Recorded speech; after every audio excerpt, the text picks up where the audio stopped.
উঠায় নাই। এরকম ভাবে যদি খামার পরিচালনা হয় খুব বেশি দিন লাগবো না খামার বন্ধ হইতে। বাচ্চা এই যে অর্ধেক বাচ্চা বাহিরে, অর্ধেক বাচ্চা ভিতরে। 10,000, 12,000, 15,000, 20,000। এখন আমার খামারে যে পরিস্থিতি, আল্লাহর রহমতে এর থেকে ভালো একটা অ্যামাউন্টে টাকা বের হইতেছে মাসে। তারপরেও বাসার কি কইমু আর, তাদের চাকরি করতে হইব, সোজা কথা। ঠিক আছে, আমি চাকরি করুম না, আমার কথা হইলো আমি চাকরি করুম না, আর তার কথা হইলো চাকরি করতে হইব। আসসালামু আলাইকুম। আজকে 3 দিন যাবত খামারে যাই না, মানে খামারে আসি না 3-4 দিন টোটাল, সারাদিন একবারও আই নাই। খামারের কি পরিস্থিতি আমি আপনাদেরকে দেখাই, কেন খামারে আসি না তাও আমি বলবো। এই যে বাচ্চা মুরগির ঘরে আসলাম, আগে এই মুরগিগুলোর দেখাই যে সবকিছু ঠিকঠাক মতো আছে কিনা। প্রথমেই দেখেন যে পর্দা উঠানো হয় নাই, ঠিক আছে। কি কই মারবো, খামারের মধ্যে একটা গ্যাস হইতেছে, খালি সামনের এই পর্দাটা উঠাইছে আর পেছনের কোনো পর্দাই উঠায় নাই। এরকম ভাবে যদি খামার পরিচালনা হয় খুব বেশি দিন লাগবো না খামার বন্ধ হইতে। একটু রাগ করছিলাম, এই কারণে খামারে আসি নাই। এই যে দেখেন মুরগিগুলো, মাশাআল্লাহ। আরো ওইখানেও মুরগি আছে।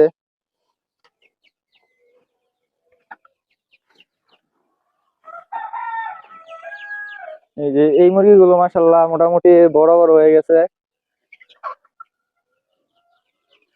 আবার এই যে এই সাইডেও মুরগি আছে আরো। এই যে দেখেন এটার কি অবস্থা,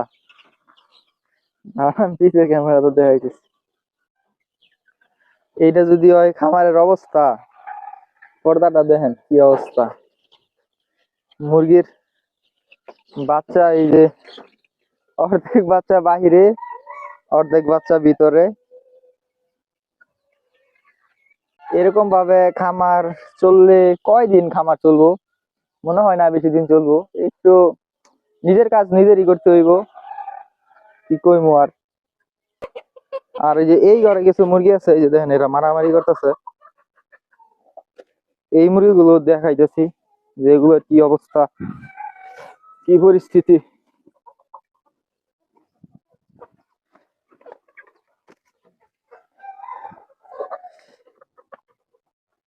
এই যে দেখেন মাশাআল্লাহ, এইখানে অনেকগুলো মুরগি আছে মাশাআল্লাহ। এই দেখেন এগুলো খাবার পানি নাই, এগুলোর সবগুলোরে খাবার পানি দিয়ে দিমু।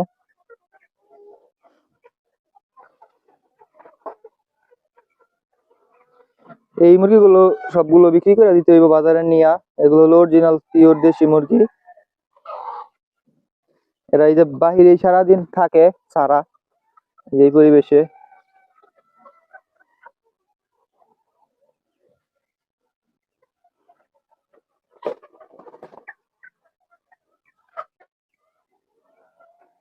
আপনারা তো দেখলেন, ঠিক আছে। এই যে দেখেন মাশাআল্লাহ, এইখানে অনেকগুলো মুরগি আছে।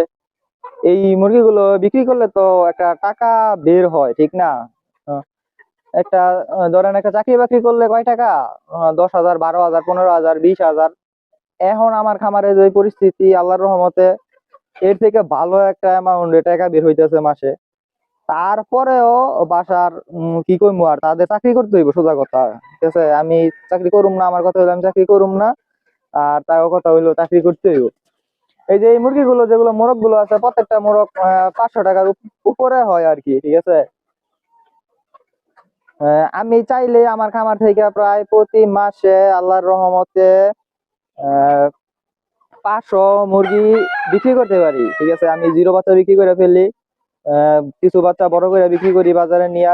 জায়গা জায়গা হয় না, এই যে এই একটা ঘর, আর ওই যে বাচ্চা একটা ঘরে দেখাইলাম, ওই একটা ঘর, এই দুইটা ঘরে মানে জায়গা হইতাছে না। কি করবো আর, কিছু করার নাই, কারণ রাগ করে 3-4 দিন আই নাই। আর 4-5 দিন না আইলে মনে হয় আমার খামার আর থাকতো না হইলে, ঠিক আছে। মানে নিজের কাজ নিজেরই করতে হইব, যতই রাগ করি। কিচ্ছু করার নাই, রাগ করে আই নাই, এটা আরো লস হইলো, মুরগিগুলো আরো কষ্ট হইলো আর কি। তো যারাই খামার দিবেন ভাই, ঠিক আছে, মানে কি কইতাম আর, অল্প বয়সের পোলাপান, এগুলা পার্ট টাইম হিসেবে নিলে ঠিক আছে, ফুল টাইম হিসেবে নেওয়াটা ঠিক না। কারণ বাসার ফ্যামিলির মানুষজন সাপোর্ট করে না, এটা কোনোভাবেই এরা মানবা চায় না। টাকা আছে ভাই, আমার প্রথম প্রশ্ন হইলো, ধরেন যদি টাকা না থাকতো তাহলে এই জিনিসগুলো ভ্যানিশ হয়ে যেত, ঠিক আছে, মানে তাইলে কেউ আর পালতো না হইলে।